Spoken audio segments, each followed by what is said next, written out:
It's wild. And I love it. And it's massively challenging, and it kind of rewires your brain into the kind of problem solving that people that are like sawyers are doing every day when they're milling. Hi, I'm Amy J on Instagram and Facebook, Amy_M_J. And I have a Woodland Mills HM130MAX wood mill, portable sawmill. It's been a big part of building my homestead here in BC. At the beginning of COVID, we had this property, but we were living in town and decided it was time to go embrace the off-grid lifestyle and see what we could do. The land was bare.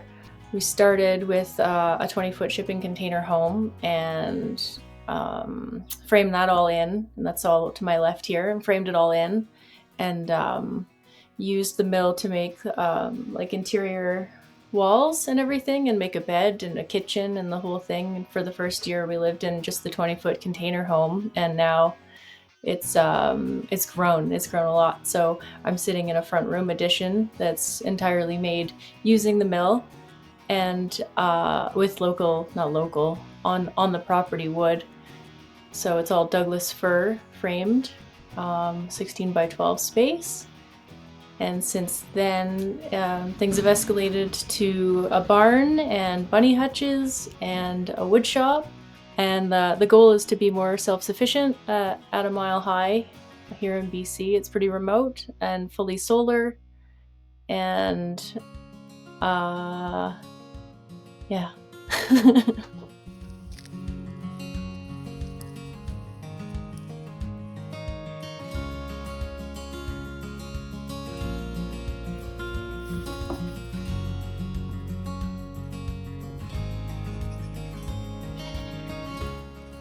For me, I wanted to try living off-grid and getting away from the usual amenities just to see if I could. It was a personal challenge, and getting the mill was something that I really wanted to learn about, because Kurt and I are both come from mechanical backgrounds and heavy-duty backgrounds. We both spent time in Alberta in the oil sands, and so for us, we wanted to learn how to sustain ourselves and how to do things like milling wood, and how that's all done, because it was so far out of our wheelhouse. So for us, we started as like very, very novice, and the learning as we go, which because the mill is so well made, it's been a good learning tool for us.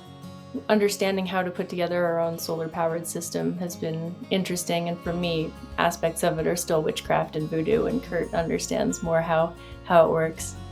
The distinct challenges of living at a mile high off-grid have been interesting, and having tools to do it and to make it have been paramount. But I think it's really cool the way that Woodland Mills is developed. Like, you guys have a lot more accessories and things now, and I think that's pretty awesome. Like, that you're a company that's continuing to build and really seems to take the customer's input into consideration. I noticed, I went on the website today, and I hadn't been on there in a while, and it was like, oh, holy smokes, they're like all these different a power head? Wait, that's an option? I'd say largely having the internet and having resources online, like the Facebook group, like the community of owners. And interestingly, actually, we bought the mill before we learned that a lot of people around here actually have their own too. So there's a community around here where we can talk to each other and kind of get ideas. You can always just go and search in that group, in that page, for problems and troubleshooting, and you know, like, get inspiration too from people's projects and ideas, things that they've been doing. I was just on there earlier today just to see what was kind of there and new, and I saw the one guy that's putting logs in sideways to make the planks for taxidermy fish. I think that's really neat.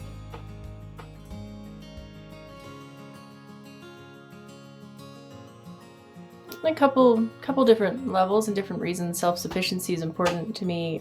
Being so remote, it's kind of just necessary. Like carting in lumber is possible, but making it here myself out of the wood on the land is more ideal, so long as you have the time, because you know, curing lumber and stuff does take time if you have it.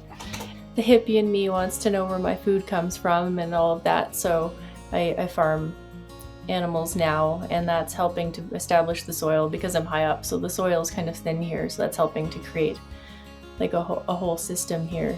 The barn is super cool. We wanted to make sure that we didn't waste anything really, but anything store-bought especially, so the offcuts were very minimal.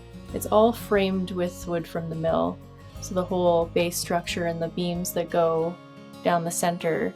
The goats are cozy and happy. It's a really balmy day here today, so they're happy in there. And then the barn kind of grew from there. Some friends gave us some repurposed or like used not stained glass, French doors, and so I decided, okay, well, while you're working on the barn, I'm going to make a greenhouse on the side of the barn. And so it's kind of expanded slowly. So there's a greenhouse on one side, and then we started to build a wood shop on the other side. You know, the funny thing about when I came here and started off-gridding was that I didn't entirely know that I was doing off-grid.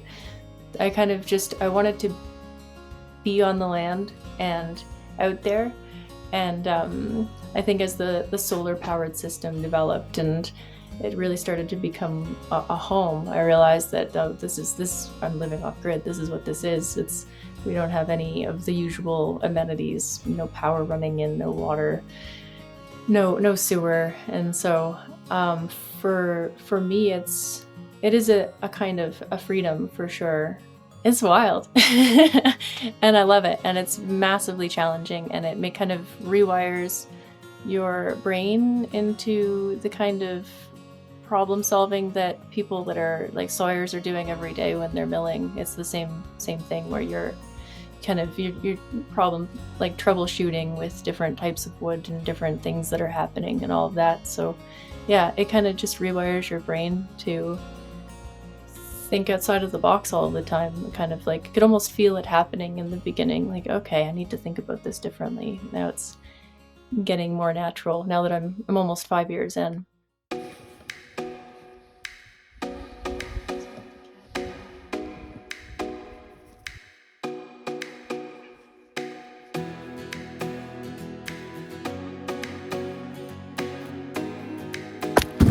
Don't be intimidated by what you don't know, and don't be afraid to make mistakes, because I make more mistakes than I don't, and that's how we learn.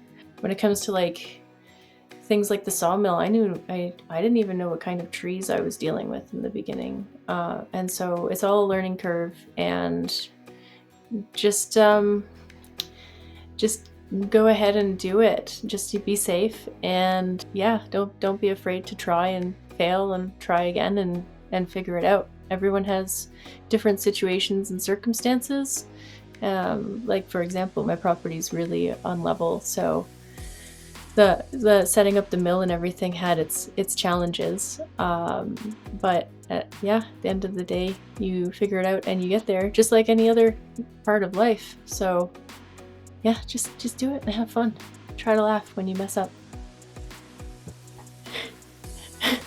Okay, what else can I say?